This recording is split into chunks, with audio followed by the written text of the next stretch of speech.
Bonsoir mes amis, plusieurs fois. Au début de ce qui n'était encore que des tableaux qui s'animaient par de la musique, des visiteurs venus après 3 semaines ou un mois me demandèrent ce que j'avais changé dans la composition lumineuse car ils avaient la sensation de pénétrer davantage dans le tableau.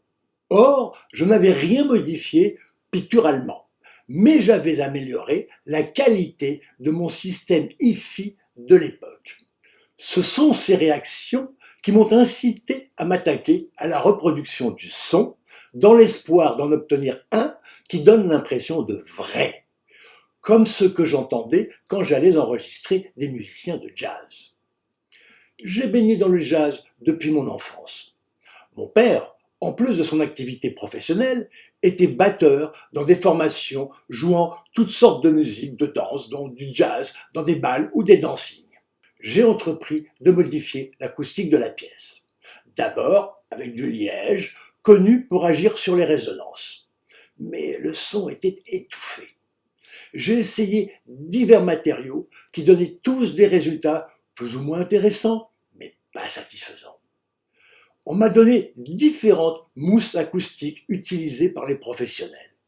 Mais s'ils donnaient de bons résultats aux mesures, mes oreilles ont préféré les jeter à la poubelle.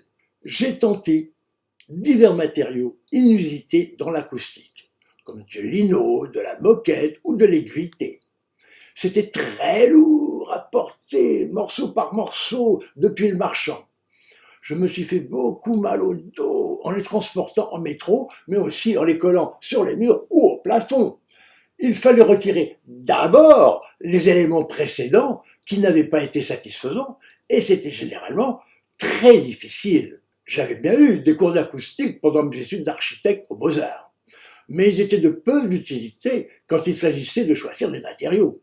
Cependant, j'ai utilisé un principe connu depuis l'Antiquité en plaçant 4 colonnes sur le mur de fond. Leur fonction est de renvoyer le son dans toutes les directions pour éviter les ondes stationnaires.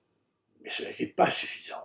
Avec la nécessité d'enregistrer les chants le plus fidèlement possible, je me suis aperçu que ce n'était pas tant les fréquences qu'il fallait traiter, ce que font tous les professionnels, mais restituer les harmoniques le plus fidèlement possible pour donner la sensation de vrai.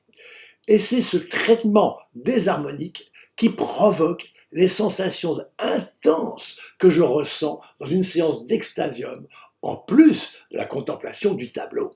C'est là que mes études portant sur le traitement des surfaces m'ont été le plus utiles. Alors que les studios d'enregistrement utilisent des matériaux très volumineux pour traiter le son, j'ai finalement abouti à une sorte de peau de faible épaisseur, mais recouverte d'un vernis dont j'ai le secret, et où le mat et le brillant alternent pour favoriser les harmoniques paires ou impaires. Je ne peux pas développer ici tous les détails de cette recherche et de la découverte finale, mais on peut les trouver dans mon livre ou sur mon site extasium.fr. En attendant, je vais continuer l'histoire de mon premier amour. Aux vacances de 1960, j'ai retrouvé Michel avec un sentiment étrange. J'avais l'impression que je trompais celle à qui j'avais écrit toute l'année en me forgeant une image abstraite loin de la réalité. Mais très vite, ce fut le bonheur. Surtout que ses parents lui avaient offert une mobilette bleue. Elle venait me chercher à l'arrière du camp, d'où je m'esquivais discrètement, et on allait dans des bois isolés, s'installer sur une couverture pour s'embrasser et se caresser pendant des heures. Nous n'allions pas plus loin par ignorance de ce qu'il fallait faire, mais aussi parce qu'une fille sérieuse ne pouvait pas faire l'amour avant le mariage, et que se retrouver enceinte eût été une catastrophe. Un jour, je marche avec elle et ses 2 meilleurs amis, beaucoup moins jolis, sur la promenade au bord de la plage, et j'aperçois un sac sur la chaussée. Je le ramasse, et en regardant à l'intérieur, on a un choc. Il y avait beaucoup d'argent, 13 000 francs, équivalent à la même somme, mais en euros maintenant, et en plus, beaucoup de bijoux de valeur. On n'avait jamais vu une telle somme. Et la première réaction avait été de partager le butin en trois. Mais après réflexion, on a vite compris qu'on ne pourrait pas le cacher à nos parents, qui penseraient qu'on l'avait volé.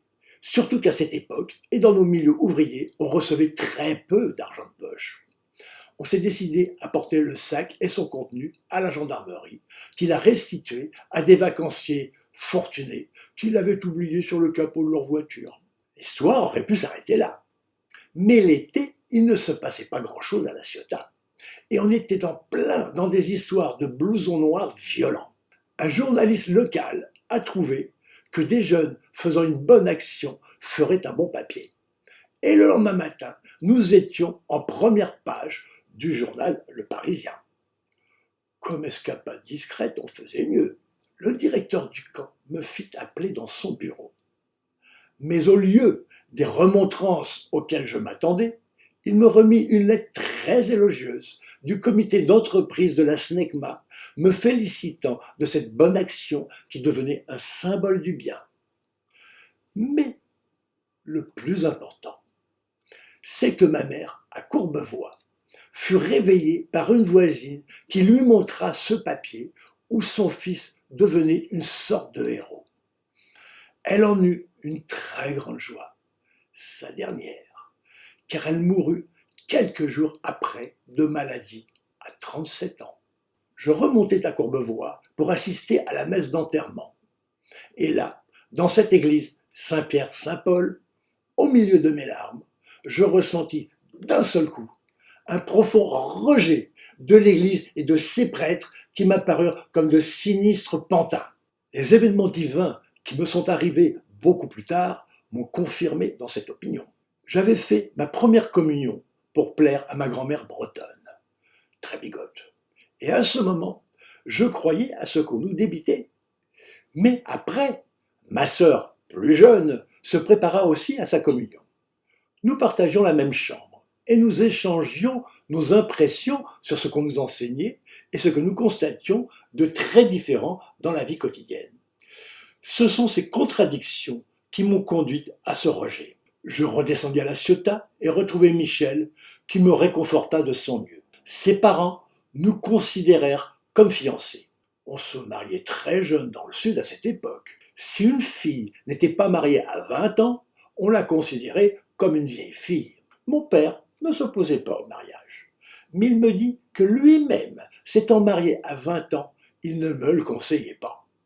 On se mit d'accord pour dire qu'il ne voulait absolument pas de ses épousailles et on rompit officiellement. Cependant, je m'étais mis d'accord avec Michel pour qu'on se revoie au bout d'un mois sans le dire à personne. Elle monta à Paris pour travailler à la poste et on reprit nos habitudes de caresses et de baisers sans fin.